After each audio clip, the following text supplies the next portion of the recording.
హరిగారు చాలా చక్కగా నియమాల గురించి మనం మాట్లాడాము. అలాగే దోషాల గురించి కూడా చాలా చక్కగా ఎక్స్‌ప్లెయిన్ చేశారు. చాలా మందికి ఉండే డౌట్స్ అవి. ఇక మరో ముఖ్యమైన విషయం ఏమిటంటే అసలు ద్వారం. ఇంటికి అసలు అందమే వచ్చేది ప్రధాన ద్వారం. 100%. ఈ ఫస్ట్ ఇల్లు చూడంగానే ద్వారం చూడంగానే అబ్బా! ఏముంది కదా! భలే డిజైన్ చేశారని డిజైన్ గురించి మాట్లాడుకుంటూ ఉంటారు. ఈ ఇంతింత పెద్ద పెద్ద ద్వారాలు ఎక్కడ తీసుకొచ్చారని మాట్లాడుకుంటూ ఉంటారు. సో, అసలు ద్వారం అనేది ఎక్కడ పెట్టాలి? ఎలా పెట్టాలి? అది ఎక్స్‌ప్లెయిన్ చేస్తూనే చాలామంది మీరు కూడా మనం వీడియో చేసున్నామని అనుకుంటున్నాను నేను.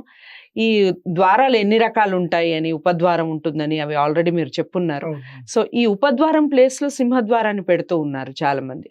అలా పెట్టొచ్చంటారా అసలు? పెట్టడానికి రీజన్స్ ఏమిటి? అసలు పెడితే ఎలాంటి దోషాలొస్తాయి? ఒకవేళ పెట్టాలి అనే థాట్ వచ్చిన వాళ్ళకి, పెట్టకూడదు అని ఆన్సర్ మీ నుంచి వస్తే ఎలాంటి దోషాలుంటాయి? అది కూడా ఎక్స్‌ప్లెయిన్ చేయండి. ఇప్పుడు సింపుల్‌గా చెప్పాలంటే సూపరింటెండెంట్ ఆఫ్ పోలీస్ అంటాం. ఎస్పీ. అవును.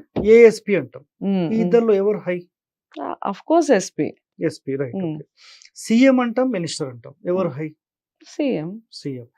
సీఎంకి ఇచ్చే స్థానం, కూర్చునే చైర్ గాని, లేదంటే ఆయన దగ్గర ఉండే మొత్తం క్యాబిన్ గాని ఎలా ఉంటుంది? మినిస్టర్కి ఇచ్చేది ఎలా ఉంటుంది?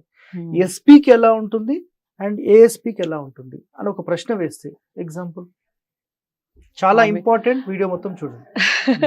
ఆబ్వియస్‌గా ఖచ్చితంగా హెడ్ ఆఫ్ ద పొజిషన్ అనే ఒక సింబల్ ఉండాలి కాబట్టి అది 100% హెడ్ ఆఫ్ ద పొజిషన్ అన్న ఫీల్ కలిగేలానే ఉంటుంది. రైట్.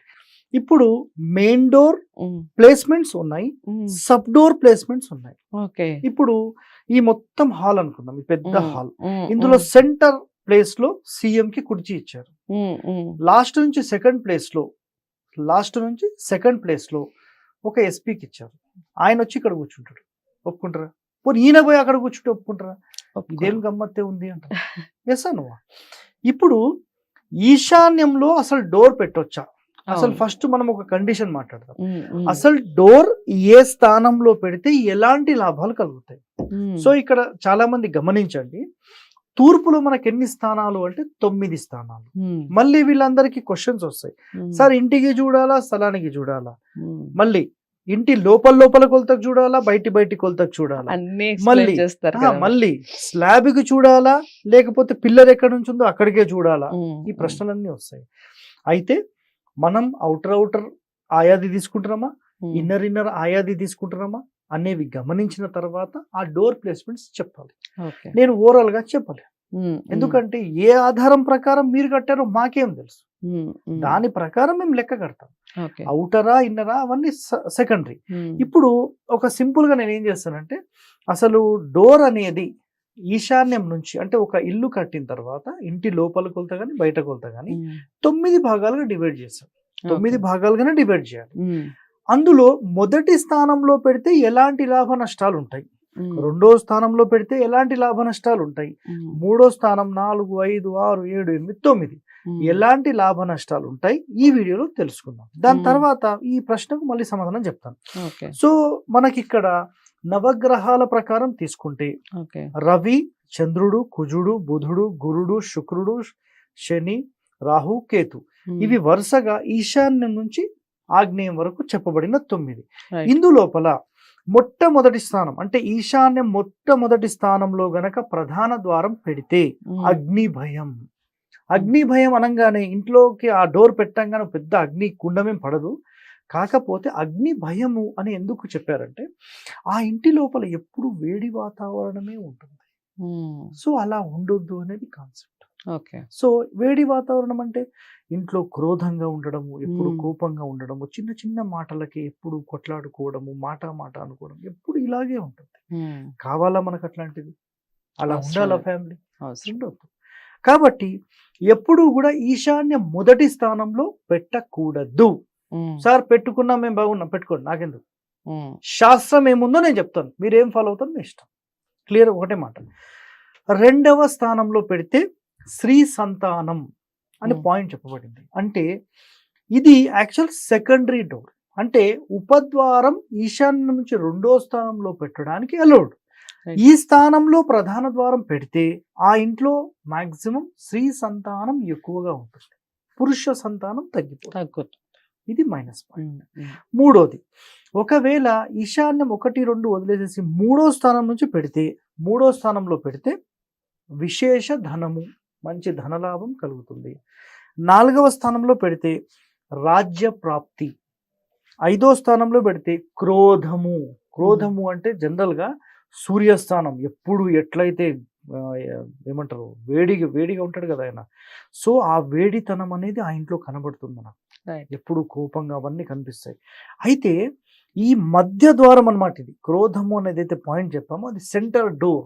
అయితే ఇక్కడ కండిషన్ నెంబర్ 1, ఈ centre door public buildings, temples, public places కి పెట్టొచ్చు, ఇంటికి పెట్టకూడదు. ఒకవేళ ఇంటికి పెట్టాలంటే గమన సూత్రంతో పెట్టాలి.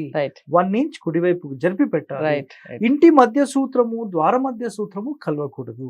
ఇప్పుడు 6వ స్థానంలో పెడితే ఆధిక్యత. ఇక్కడ ఏమవుతుంది? ఆధిక్యత, దాని తర్వాత అసత్యము, క్రూరత్వము, దొంగతనము. ఇవి 6, 7, 8, 9. సో ఇక్కడ ఏమవుతుందంటే మనతో తిరిగే వాళ్ళే మనల్ని మోసం చేసే అవకాశాలు, కంటిన్యూగా మనకి ఇంకా దొంగతనాలు. పూర్తి తూర్పు ఆగ్నేయ మూలకు పెడితే దొంగతనాలు జరగడము, అంటే అగ్నికి సంబంధించినవి, ఇవన్నీ కూడా మైనస్ పాయింట్స్.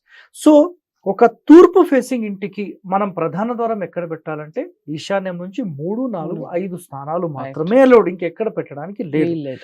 సో మన వాళ్ళందరూ ఏం చేస్తున్నారంటే ఈశాన్యమో లేదంటే 2వ స్థానమో ఉపద్వారం, అంటే ఒక అసిస్టెంట్ కూర్చునే స్థానంలో తీసుకెళ్లి సీఎం ని కూర్చోబెడితే ఎట్లా ఉంటుందో, ఒక ప్రధాన ద్వారం సెంటర్ లో పెట్టాల్సింది అట్లీస్ట్ 3, 4, 5 ప్లేస్ లో పెడితే ఎలాంటి లాభం కలుగుతుందో అది వదిలేసేసి ఉపద్వారం పెట్టే ప్లేస్ లో తీసుకెళ్లి మెయిన్ డోర్ పెట్టేస్తున్నారు. ఇది 100% శాస్త్ర విరుద్ధం. బస్ క్లియర్ కట్, శాస్త్రంలో చెప్పింది ఇది. మీరేం ఫాలో అవుతారు మీ ఇష్టం. చాలా చక్కగా చెప్పారు. మీరేం ఫాలో అవుతారో మీ ఇష్టం అని వదిలేశారు హరి గారు. సో చాలా మంది తప్పులు చేస్తూ ఉంటారు కాబట్టి మీరు సరి చేసుకోవాలి అని మేము ఈ వీడియోస్ చేస్తూ ఉన్నాం. ఏమాత్రం ఛాన్సెస్ ఉన్నా తప్పకుండా ఈ నియమాల్ని పాటించే ఇల్లు కట్టుకోవడం వల్ల సుఖశాంతులు 100% ఉంటాయి. దానికి సంబంధించి ఈ ముఖద్వారం, సింహద్వారానికి సంబంధించిన వీడియో అందరికీ నచ్చిందని అనుకుంటున్నాను. ఉపద్వారం ప్లేస్లో మరి సింహద్వారం పెట్టొచ్చా పెట్టకూడదా అనేది మీకు క్లారిటీ వచ్చిందని అనుకుంటున్నాను. ఇంకా డౌట్స్ ఉంటే కామెంట్ బాక్స్లో తెలియచేయండి. ఈ ద్వారాలకు సంబంధించిన ఇన్ఫర్మేషన్ హరిగారిని కలిసే మాట్లాడాలి అనుకుంటే స్క్రీన్ మీద కనపడే నెంబర్కి కాల్ చేయండి. తప్పకుండా ఈ వీడియోని లైక్ చేసి షేర్ చేయండి. ఛానల్ని సబ్స్క్రైబ్ చేసుకోండి. మరో మంచి వీడియోతో మళ్ళీ మీ ముందుకు వస్తాను. నమస్తే.